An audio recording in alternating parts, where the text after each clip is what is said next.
Thank you. 1 minute, please. Okay, good evening, everybody. I'm Diane Lapis, president of the Beacon Historical Society.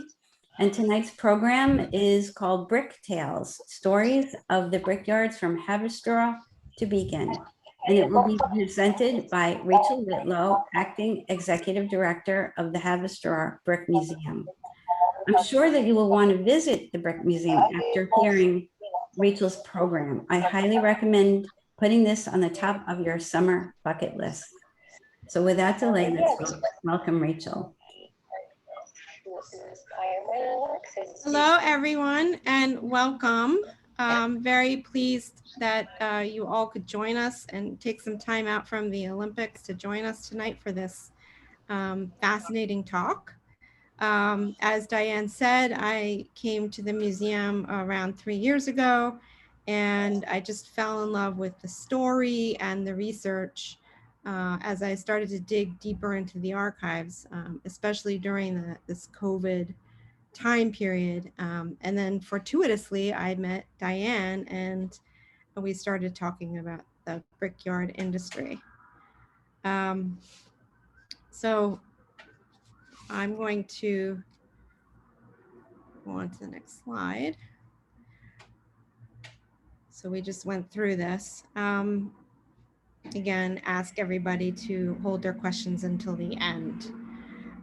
So from its origins in the late 1700s in Haverstraw to its demise in the 1960s, the brick industry on the Hudson was a great economic corridor that built one of the greatest cities in the world, New York City. At one point, there was over 135 brickyards on the Hudson, 41 of which were in Haverstraw alone. In today's talk, we will be learning about the rise of the Hudson River brick industry. And we will also learn how brickyard workers and owners learned the trade in Haverstraw and then migrated north, building brickyards of their own. Since we can't cover all 135 brickyards or even the 41 in Haverstraw in the time we have allotted, we have chosen to give the general background of the rise of the brick industry, the circumstances that made this area unique, and the influence that Haverstraw had on the rise of a few specific brickyards in Beacon and surrounding area. Please note that because of time constraints, we will also only touch on the process for making bricks and the unique aspects of the different immigrant and migrant communities who supported the brickyards. For more information about these topics, we encourage you to visit the museum or contact us at info@haverstrawbrickmuseum.org. And I think Diane has posted that on our chat.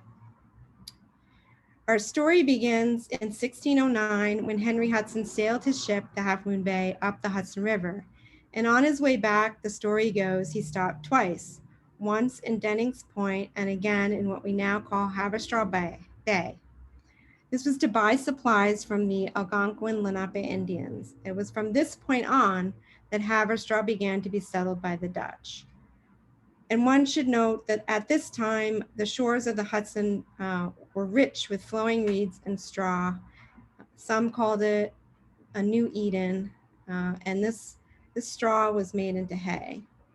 And this is how Haverstraw got its name, because haver means oat and stro means straw. So every time you say Haverstraw, you are actually speaking Dutch. The hay, combined with plentiful rich clay on the riverbanks of the Hudson, was important because they could be used to make bricks for the ship's ballast, which was necessary to keep the tall ships upright. The local proximity of Haverstraw to New Amsterdam also meant that ships could stock up on bricks before heading back to the Netherlands.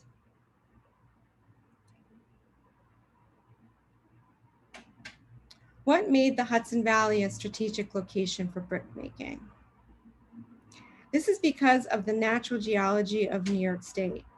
In prehistoric North America, millions of years ago, a giant glacier called the Laurentide ice sheet covered the northernmost continent of the United States. As it receded, the water became ice dammed in the Hudson Valley and formed Glacial Lake Albany, which drained out, which you can see from this map, follow my cursor, it drained out through the newly carved Hudson River Valley into the tidal estuary of the Hudson River and then into the ocean. As the water drained, it left immense deposits of sediment along the riverbanks called varve clay. If you look at the close detailed circle, you can see the striations of the varve clay. Varve clay consists of hydrated silicates of aluminum, which is often found in lake beds and riverbeds. This clay is perfect for making bricks.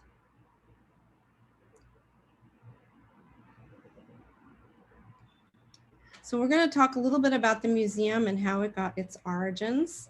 As we said, there were many brickyards in Haverstraw, and the Haverstraw Brick Museum was founded by fourth, fifth, and sixth generation descendants of the brick industry. The two most significant families to help form the basic archives of the Haverstraw Brick Museum were the Denoyles and Allison families. They came long before the brick industry started. In 1757, John Denoyles, a young French officer, purchased land along the Hudson River with the Allison family. And the land acquired by the Allison and Denoyles families would later become the foundation of the Brickyards in Haverstraw today. And a little side note and fun facts about John Denoyles, who was quite the character at this time. In 1769, John Denoyles was elected as a member of the Provincial Assembly from Orange County and served until his sudden death in 1775. On February 22nd, 1774, John Denoyles spoke before the council advocating for the division of Orange County into two counties. Also, with his friend, Colonel Hayes, drawing the state lines between New York and New Jersey.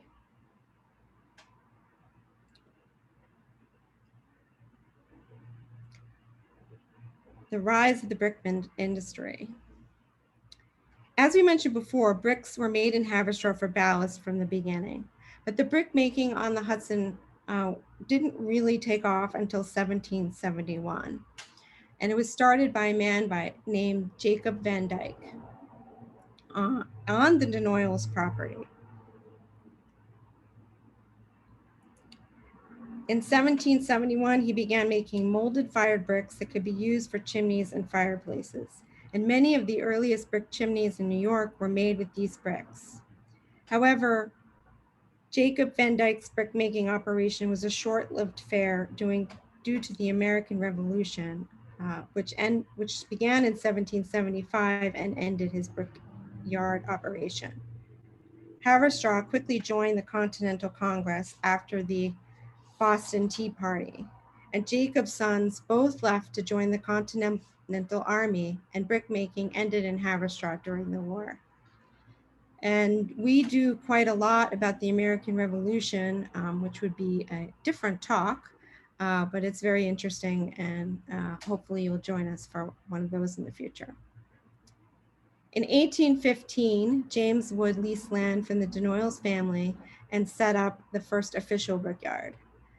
This idea of leasing land for brickyards set the standard and became the model for the brick industry in Haverstraw.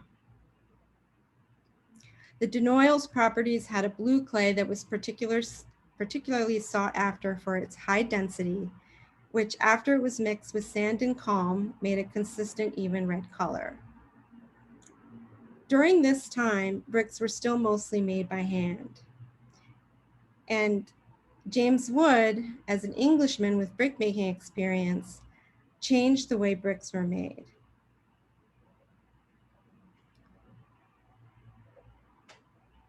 During this time, bricks were mixed to a correct consistency, tempered and smacked into molds by hand, and then pounded into corners by the workers' feet. The wet bricks were difficult to remove from the molds because of the suction that the clay had in the molds, and brick production was extremely slow. Through the mechanical help of a becalmed boatsman whose vessel had run aground on the flats of the Haverstraw Bay, James Wood learned how to make a mold with a bottom and a vent. You can see this here.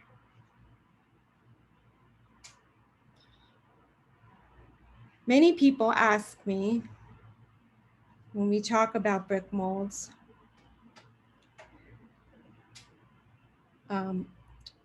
why the name frog came about. And the bottom of the mold, well, you can see this little indentation in this picture. This indented part was called the frog.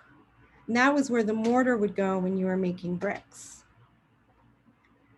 So how did the name frog come about? With a little research, we discovered that the word frog probably was a misheard translation. Similar to a game of telephone, we think the word frog came about because in England, the activity of releasing the brick from the mold was referred to as the kicker, because the brick literally had to be kicked out of the mold after it was made. In Dutch, kijker means frog. Since Dutch was the native language at the time in Haverstraw, when the word was translated back into English, this part of the brick became known as the frog. Many brickyards would add a brand mark to the bottom of the mold in the frog, which were used to tell the brickyards apart and which people now collect. Behind me, you can see some examples of these brick frogs. And this is from our collection, the wall of bricks that we have in our collection. Mr. Wood also invented a machine that consisted of a wooden axle with spokes projecting from it. Revolving around a central shaft, this machine mixed the clay, coal dust, and sand together. It was driven by horses and later steam, and this resulted in an even mixture in a much more rapid fashion than was previously possible.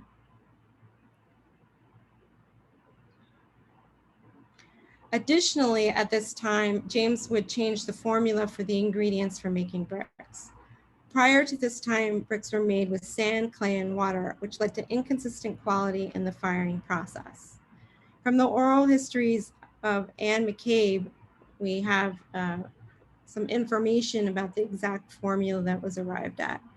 By adding 1% coal dust or 22.5 tons of coal for 450,000 bricks to the mixture, firing time was reduced by 50%.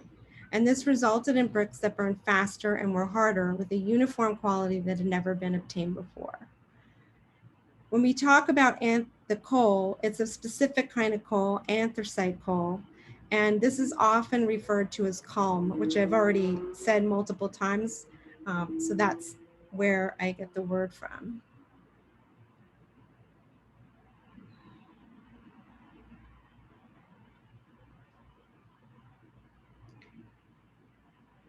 Aside from the population boom after the American Revolution, there were two significant events in New York that also contributed to a brick-making boom.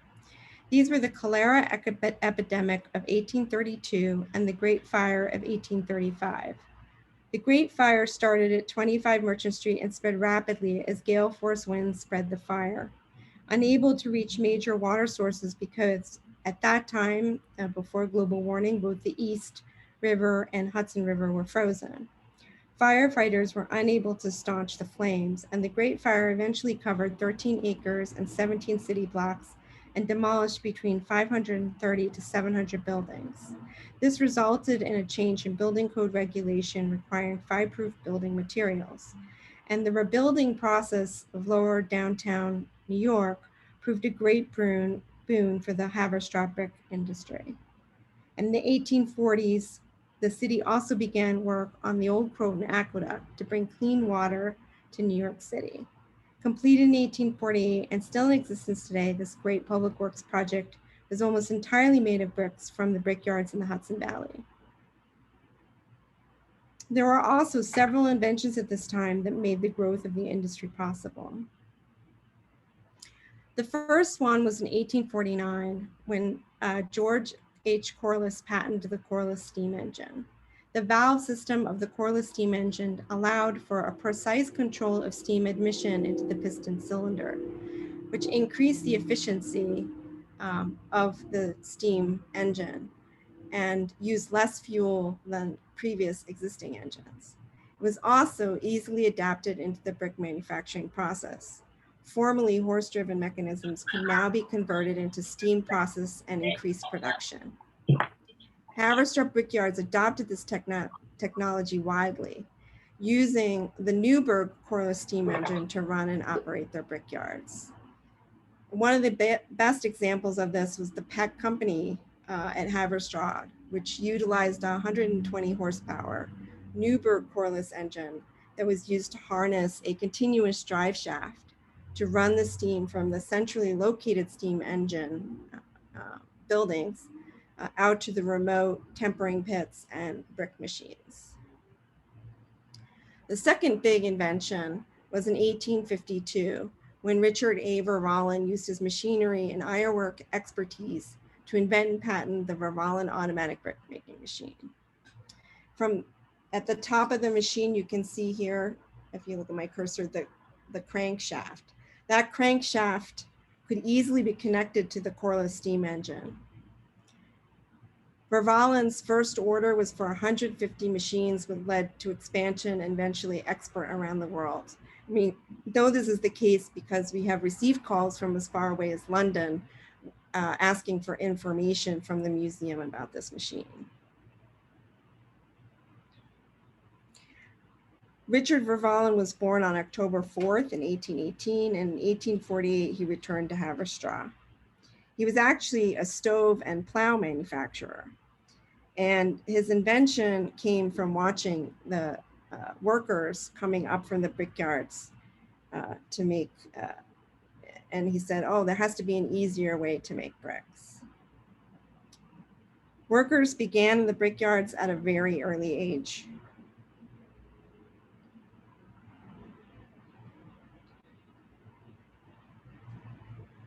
They learned every aspect of the brick-making business.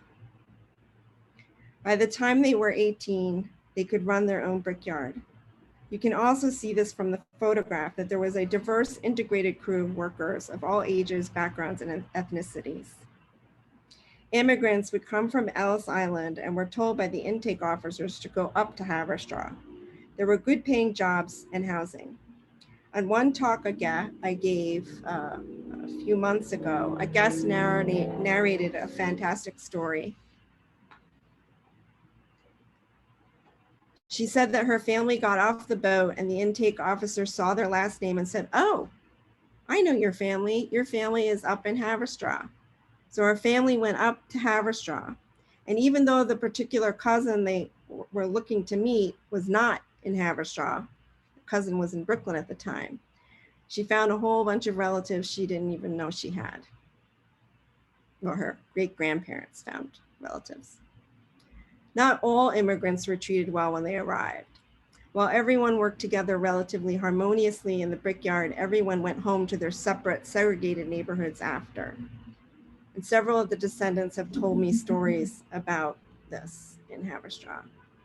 But the economics of the brickyards did enable immigrants to be successful quickly. Because workers started at such an early age, by 18, they pretty much had learned the industry.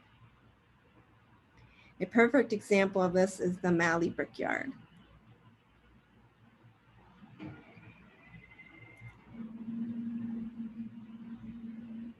The most successful leased brickyard was the Malley Brickyard, and the leasing model that was set up when James Wood leased the land for the first brickyard from the Denoyles meant that it was easy to start a brickyard. So brick manufacturers did not need to own land from which they extracted the clay. Men with limited means could pool resources and lease land for a small royalty. They could also lease the automatic brick machines, as well as the equipment needed for making, drying, and firing bricks. A 2-machine yard, for example, required a strip of land around 180 feet wide by 475 feet long. By rough estimate, according to one source, as many as 2 million bricks could be turned out by one machine. The average lease had 7 to 8 machines and averaged 40 to 60 employees. By 1880, leasing was so well established in Haverstraw that 17 landowners had 26 leases for brick manufacturing in addition to their own brickyards.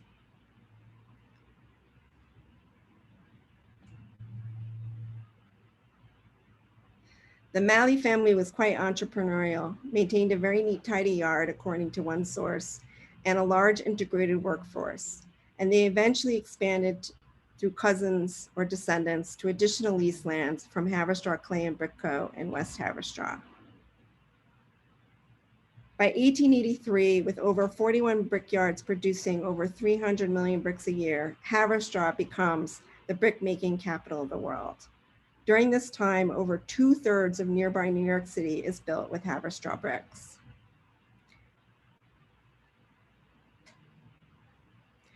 This map shows the brickyards of Haverstraw and their owners through the years and how they changed ownership. And here we begin to see the connection between the Haverstraw brickyards and the Beacon, Newburgh, and Fishkill brickyards, as there are many familiar names to this list. To some of you in the audience, you may be related or descendants of these names. This is because many brick manufacturers got their start in Haverstraw, and then either they or their children bought or leased land further north. Of note, in alphabetical order, are Brockway, Gormley and Nicholson, Malley and Rose. However, if you look closely at this map and at the dates, you will see that many of the dates for the yards do not go past the 1920s.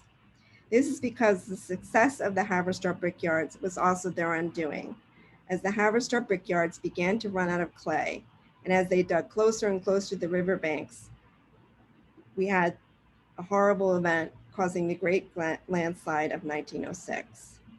Some brickyards, like the Denoyles and Fowler brickyards, found a solution by digging directly into the Hudson.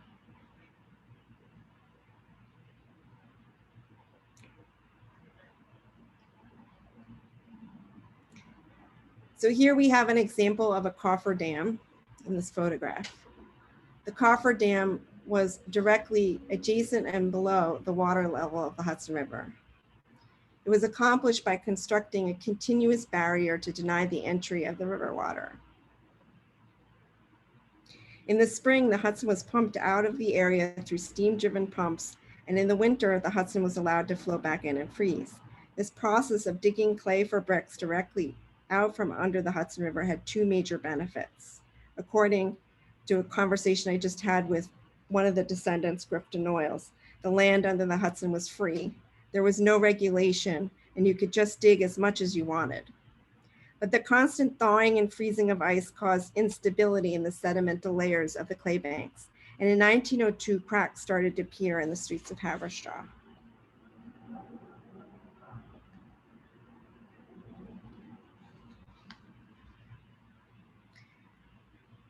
To understand the brick industry, we need to also understand how it impacted industries and helped them grow. In those days, travel over land was difficult. So the brick industry used the Hudson River to transport the heavy bricks to New York City's brick docks on West 52nd Street. Haverstraw's location and proximity to New York City gave the town a unique advantage, enabling brickyard owners to provide brick for the explosion of growth and development of buildings in the city from the mid-1800s to 1900s. With the advent of steam-powered tugboats in the 1880s, which provided greater speed to upriver brickyards, Haverstraw soon lost its advantage.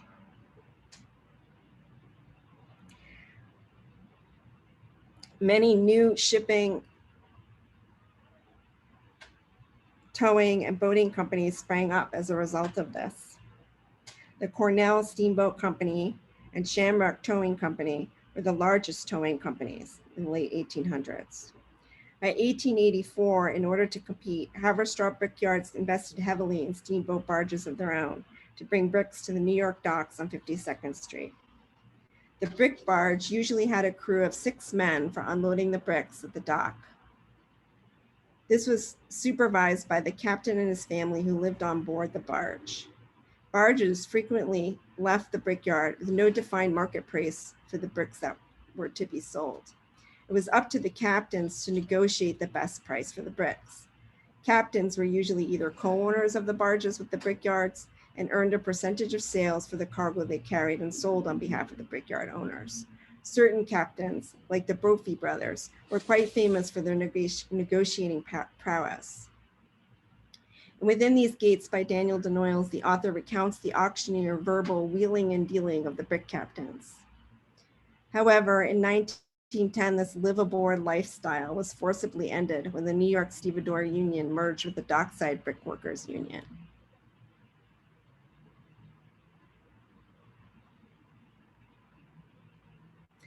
As Haverstraw began to run out of clay, we see the beginning of the upstate brickyards. John C. Rose settled in Haverstraw in 1865, where he owned a large brickyard with 6 machines in operation. But in 1882, because of ill health, he sold out.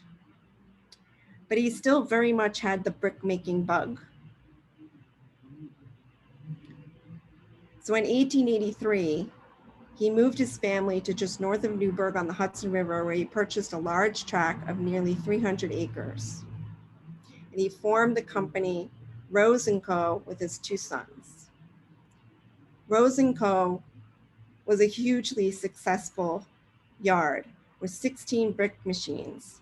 It had a capacity of 24,000 bricks per day and 2 steam engines which ran 100 and 170 horsepower respectively.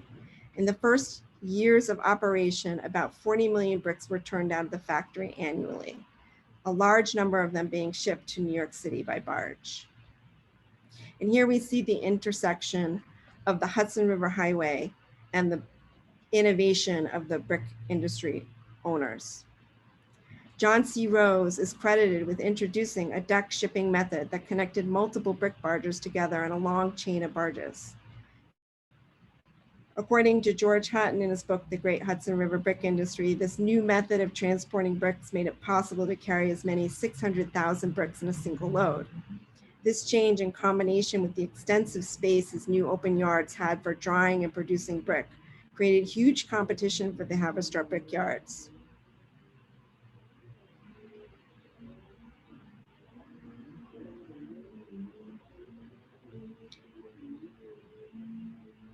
In 1896, John B. Rose took over Rose & Co. from his father, and he named it Roseton. Roseton was more than a brickyard. It was built as an entire town with a community that was completely dedicated to brick making, with its own zip code, post office, community hall, schools, and a church. It was also a mostly Romanian immigrant community. John B. Rose invested in all the latest in modern equipment. He built a 3-mile-long electric railway to transport clay and sand to the multiple steam-driven brick-making machines. At its peak, the Rose Brick Company sold 400 million bricks a year worldwide. Architects and builders recognized the superior quality of the bricks made with the Rose Brick mark. Rose bricks were used in New York City landmarks, the Ansonia, the Belle Nord hotels, the Customs House at the Battery, as well as, in addition to many other brickyards, the Empire State Building, the Stock Exchange, the Singer Tower, and the Waldorf Astoria. A great innovator, John B. Rose was also a great recycler of unusable bricks. He figured out that he could sell the unusable burnt bricks by crushing them into gravel. It was this brick gravel that was used to create the paths in Central Park and Prospect Park.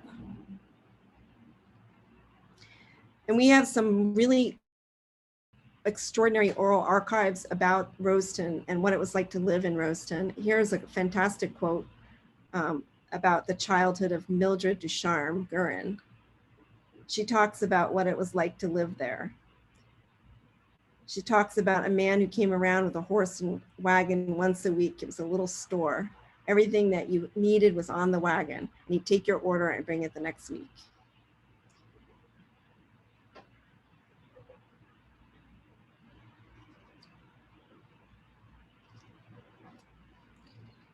In 1902, in Haverstraw, large cracks began to appear from overdigging in the Haverstraw brickyards.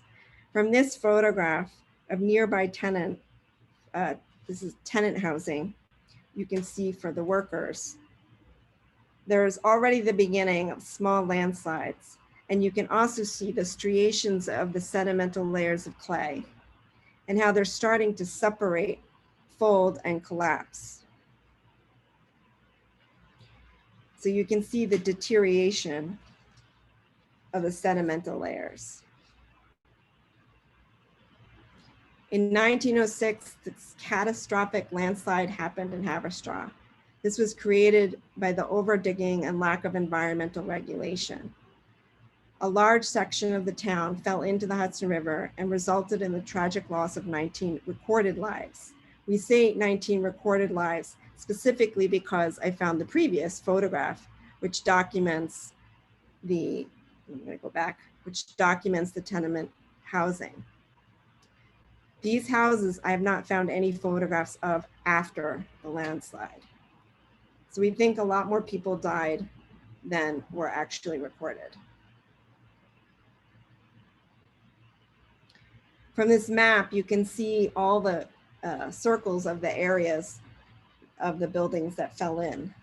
And if you go to Haverstraw today, oops, if you go to Haverstraw today, you can see that hole in the ground and walk around the path. It wasn't that people weren't warned. It was reported that a great crevice appeared on the north end of Liberty Street on the Saturday or Sunday prior to the big landslide. And appreciating the danger, the Excelsior Brick Company had their foreman, Mr. Denton DeBown, notify the various tenants to move. But DeBown, for whatever reason, didn't apprehend any great danger. And so he didn't actually go and tell anybody.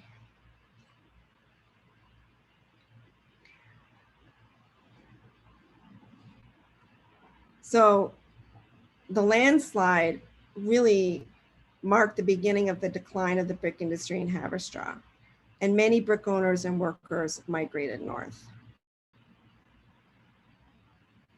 Frank Brockaway was born in Haverstraw on February 7th, 1870, into a prosperous family which operated a brickyard in West Haverstraw. He started working at his father's brickyard at age 14.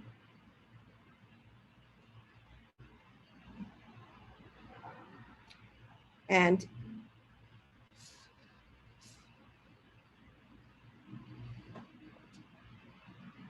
then his father decided to move up north and buy land in the north near Fishkill, near Beacon, and began the Brockaway Brickyard. Perhaps inspired by Roaston, the Brockaway Brickyards were also a large, self-contained workforce community that lived, worked, and went to school on the brickyard property. The Brockaway Brickyards provided housing, and at the company store, workers could buy what they needed on credit. This community was mostly African American, and their descendants still live in the area today. The Beacon Historical Society archives, however, tell a mixed story about the working conditions in Brockaway.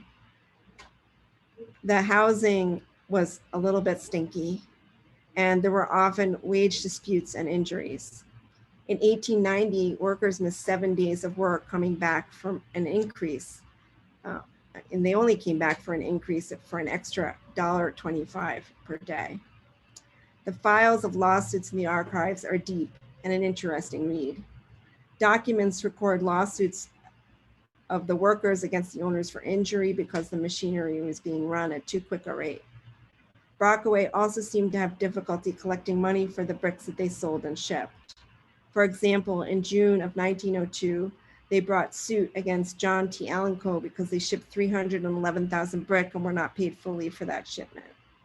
This could have been because prices during this time fluctuated, and even fluctuated between the time of shipment to the time of delivery. They would go as low as $5.75 per 1,000 to $6 per 1,000 to $9 per 1,000. Defendants in these cases claim that the bricks received were of an inferior grade and quality to what was promised. So the Brockaway Brickyard struggled.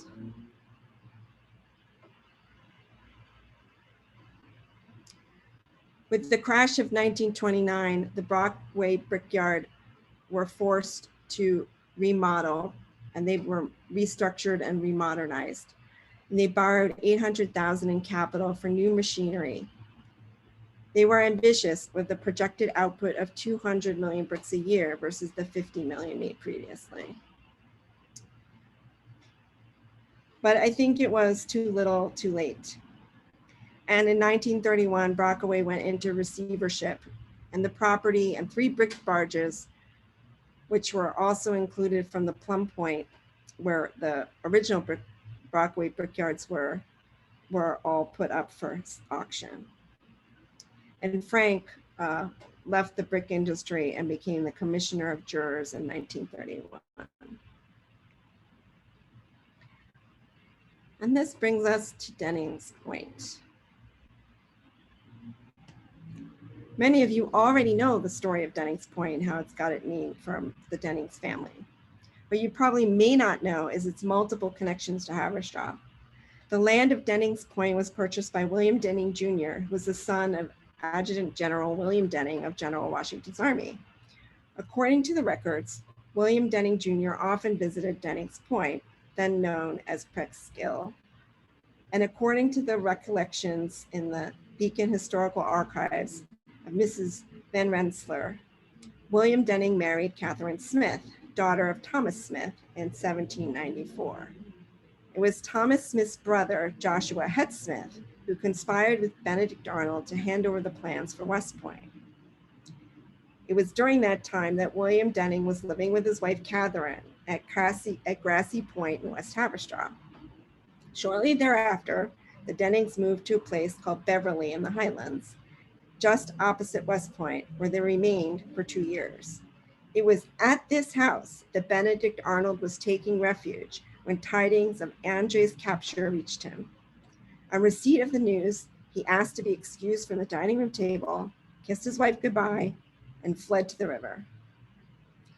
And we know where he fled to because he ended up down in Haverstraw.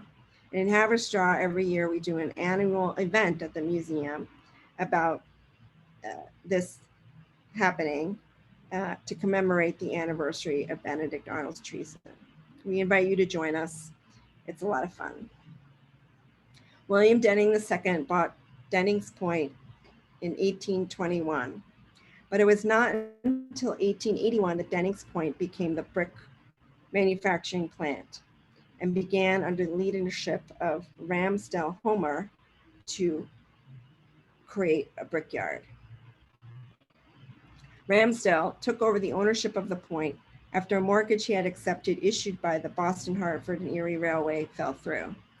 The railway defaulted on their payments and Ramsdell took over ownership. By all accounts, the Dennings Point brickyards were successful from the beginning. Starting with 2 machines, they then expanded to 7 with a daily output of 154,000 bricks. The new brickyard had state-of-the-art manufacturing for that time. All the machinery was run by a coreless steam engine from Newburgh, which in Haverstraw we call the Newburgh coreless steam engine. And as you can see from this photograph, they also used the Vervallen automatic brick machine. We know it's an automatic Vervallen machine because of the handle and the way it's constructed.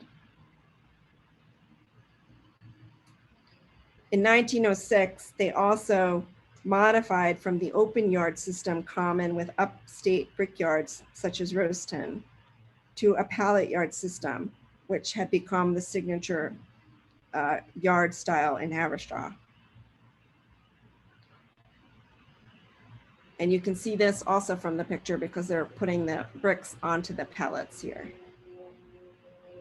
The pallet yard system for drying green bricks could also be upgraded to a steam-driven drying system. And here I have a photograph of what the pallet yard system looked like from one of our archives in Haverstraw, just so everyone has an idea of what that looked like, since I could not find any that showed the Dennings Point pallet yard.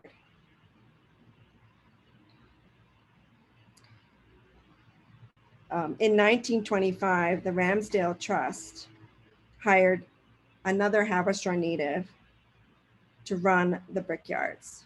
His name was David Strickland. You can't talk about Dennings Point Brickworks without talking about David Strickland.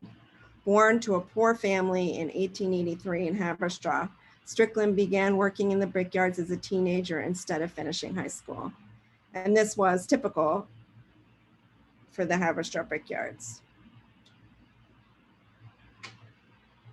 By the time he came to Dennings Point, he already had multiple patents to his name. The first was patented brick making machinery that he did for the American Clay Company in Columbus, Ohio.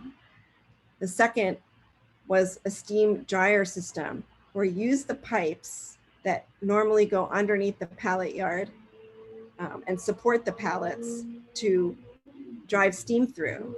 And this would make the green brick dry faster. And then in 1920, he combined both technologies together to create a truly automatic brick machine with a steam dryer system, which enabled production even when there was inclement weather.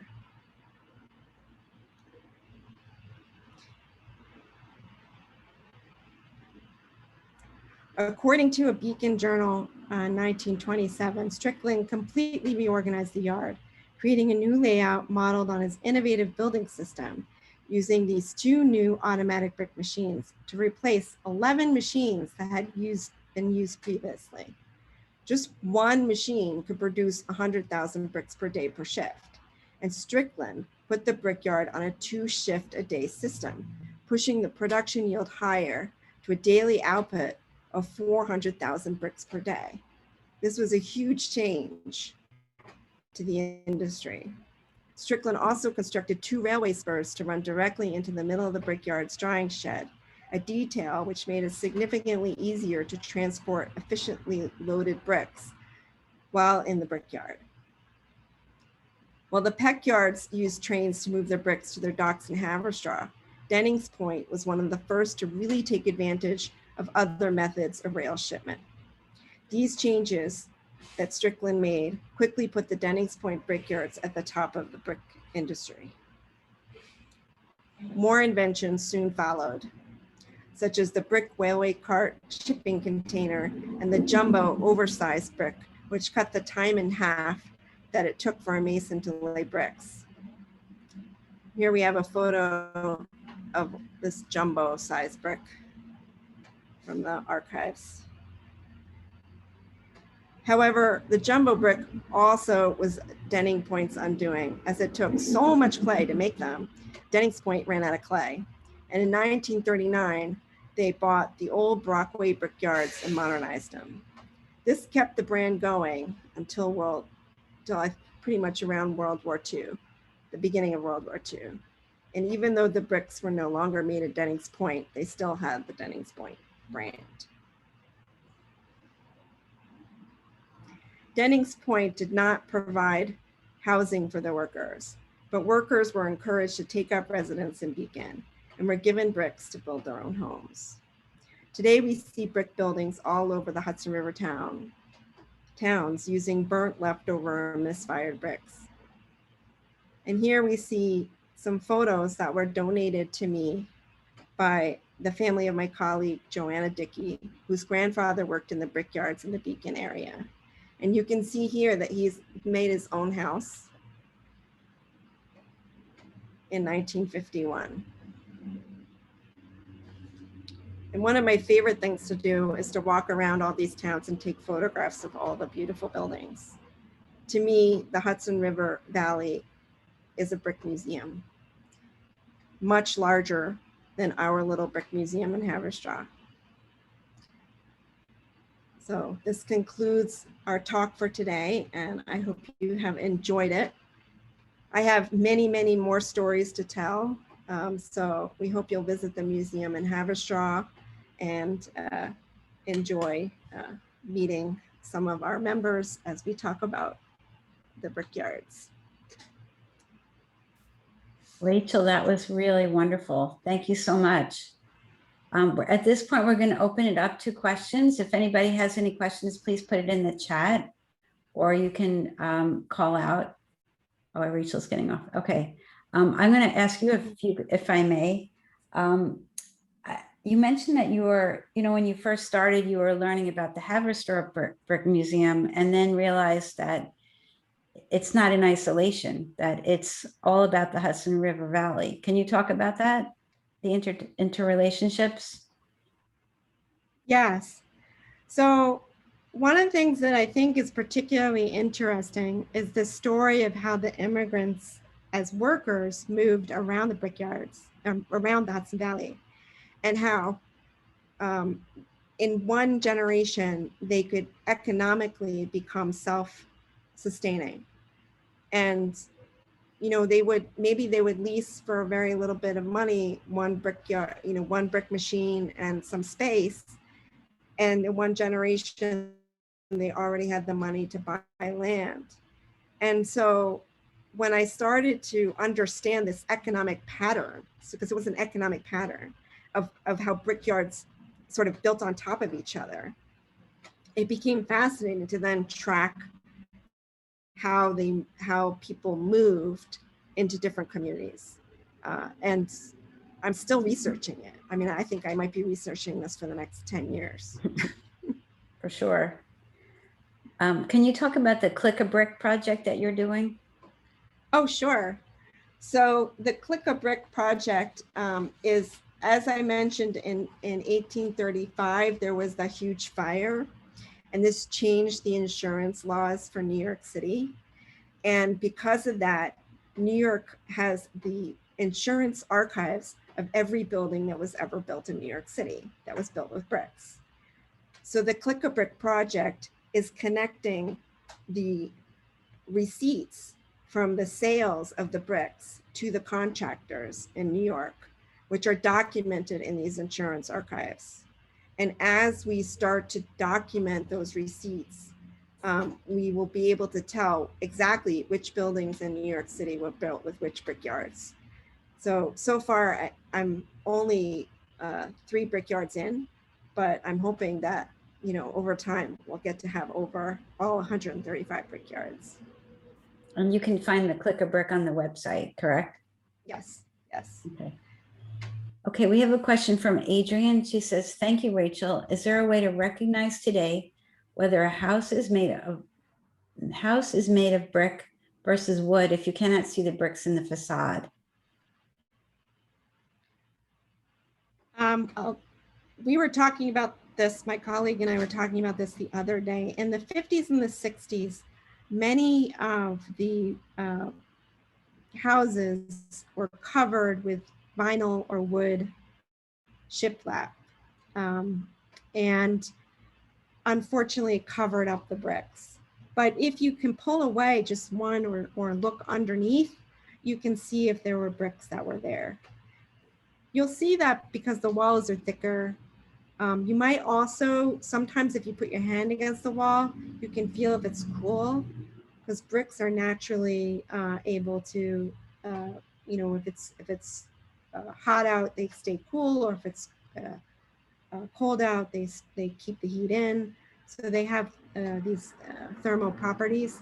And so you can kind of tell, you know, if you're losing a lot of heat, your house is, you know, your heating bill is really high. Your house has probably not got a lot of bricks in it, but you can pretty much tell. Can I add to that, Rachel? Mm-hmm.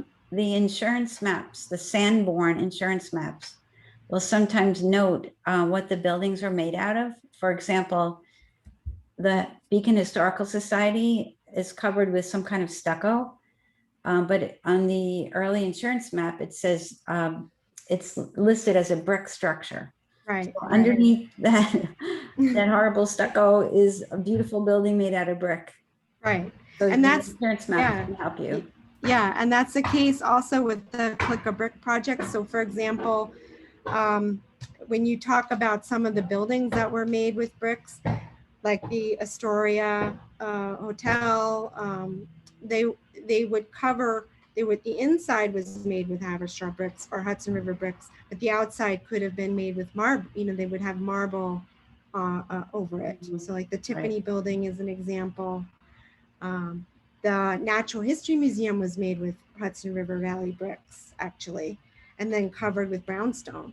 So so was Cooper Union. The basement of Cooper Union, which is where I went to school, was made with bricks. So it's very interesting. The insurance records really are like detective novels. They tell a lot. Okay, thank you. This question is from Rocco. Number one, can you tell us anything about quality control measures and testing? For the brickyards or the workers? I don't know. Maybe Rocco can add to that. But while maybe Rocco can comment on that, but the other question was, are there any brickyards left?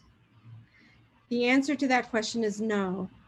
The one thing I did not go into, which I just because of time, was the firing of the bricks and the firing process. All the brickyards of the Hudson River used what we call a stove kiln. Every time the bricks were fired, they had to build a kiln from scratch. Now, the stove kilns were usually run with coal or with electricity later, but they gave off a lot of fumes into the atmosphere. So the EPA closed the last brickyard, which Hutton talks about in his book in 1979. By the way, is it the Hutton book that we just purchased for the Historical Society? Is that the one? This one, the great Hudson River Brick Industry. I recommend two books. Okay, we have two books. Just for our members, we have both of those books, the Hutton and the other book that I just purchased at the Haverstraw Brick Museum. So Rocco wanted to know about the quality control on the finished bricks. Oh, on the finished bricks. Well, this was a bit of a problem, actually. And that had to do with the nature of the stove kiln. It was very hard to control the heat source and a consistent heat for when you were firing the bricks. And so you had different kinds of bricks. You had hard bricks, which had a really nice clink to them, were the preferred bricks for building tall buildings. And then you had a softer brick, which were used for the inside and were usually clad with something else, like what we were talking about before with the Natural History Museum. So the quality control was very hard to kind of fix. And sometimes you got a lot of burnt bricks, and you can see those around Beacon. When you go to the Hudson River and you're looking at all those bricks that are on the beaches, those are discarded burnt bricks mostly. So it was an uneven quality control system, and certain brickyards were better at it and more successful at their quality control than others. Okay, thank you. Diane says, thank you. We are new to Beacon and love to learn about the rich history in this region. Appreciate all of your hard work. Oh, thank you. And I also want to ask you, when people do visit the museum, what can they expect to see there? So we have several different stories to tell at the museum. We have a timeline that narrates the history of Haverstraw and its origins and walks you through the beginning of the brick industry to the end. We have an exhibition on how bricks are made. We also have dioramas that talk about the different kinds of brickyards.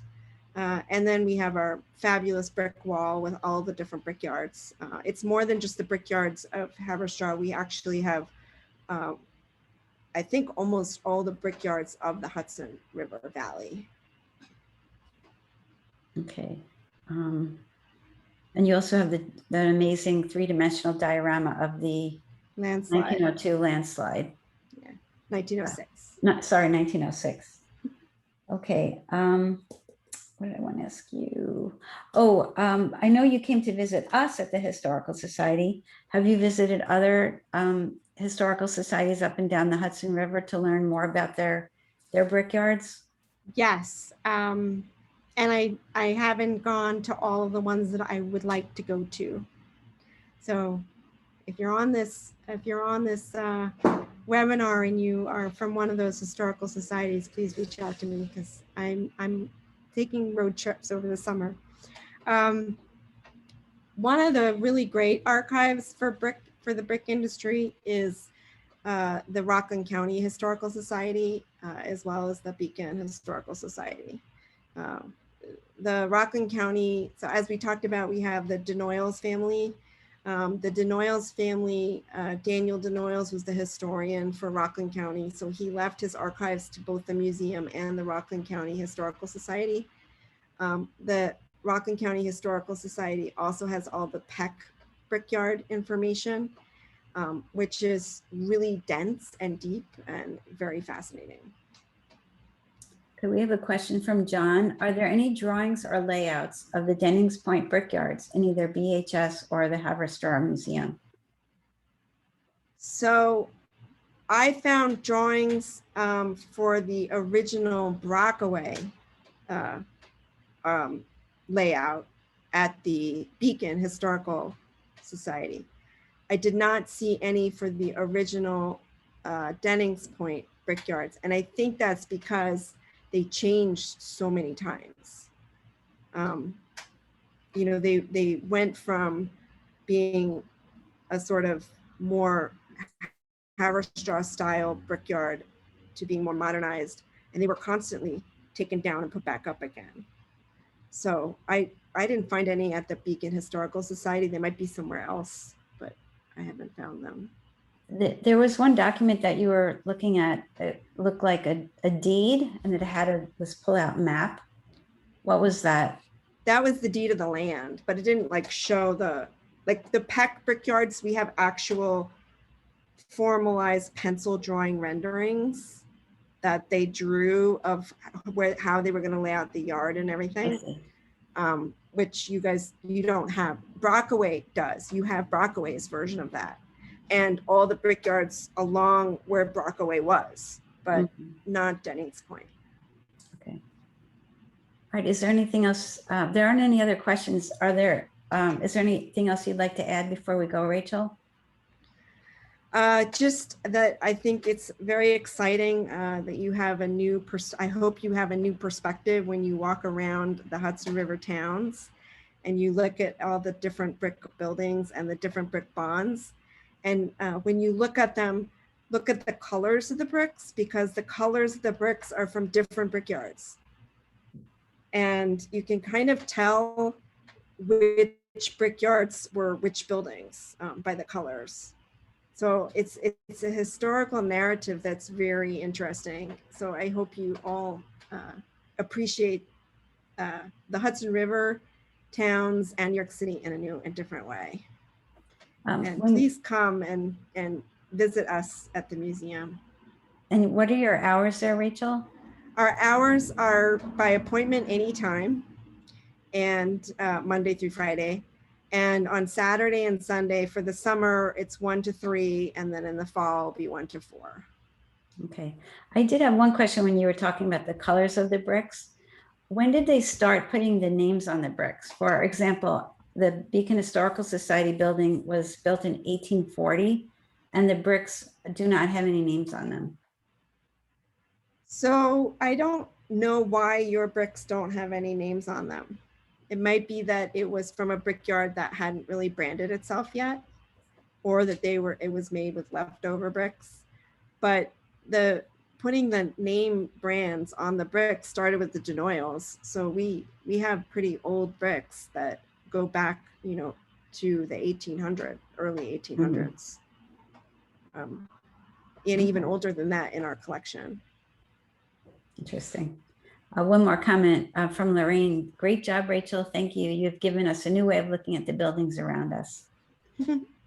And before we go, I just want to remind everybody that this is a recorded program. And if you missed it or a friend missed it, you will see it on our website in a few days. So I also wanted to let you know that our next program is August 24th. We'll be at the Pete and Toji Seeger Park for our annual picnic, which starts at 6 o'clock. Information will be in the newsletter and on our Facebook and Instagram. And then our September 28th program will resume with our digital program on the Hudson River Painters. And exciting to share the news that we are going to celebrate our 5th Beacons of History fundraiser on November 4th at the Roundhouse. So save the dates for the picnic on August 24th, the Hudson River Painters September 28th, and our 5th Beacons of History event on November 4th. And thank you for joining us this evening. And you can always find us on our website, Facebook, or Instagram. There's a couple more comments if I can. Rachel, do you have another minute? Sure. This is from Michael Collins. My great-grandfather was a captain on a brick barge from the late 1890s to 1920s. Is there some way to research who he might have worked for and what working on a barge was like? Yes, and I already put into the chat, do you have his name? And please send me your information. We have a lot of photographs of these brick captains, and many of them I don't actually have. I have some of their names, but not all of them. But I do have a list that Daniel Denoyles put together of all the brick captains in Haverstraw, and their common boats that they had. And then the Maritime Museum, which is a fantastic place to visit if you haven't been there in Kingston, also has a lot of information about what I call the Hudson River Highway and the boats that were on the Hudson River Highway. Michael brings up the point that there, and you brought up also, Rachel, that there are many descendants still living in the valley of the Brickyards. If anyone has information to share with us, we would greatly appreciate it. Just the other day, we received a beautiful packet from Barbara Aldrich Lyons from the Aldrich Brickyards with the family history of the Brickyards. So if if anyone's out there that has more information, we greatly appreciate that. Send it both our ways. Okay, thank you, everybody. Have a great night. Thanks for joining us. Thank you.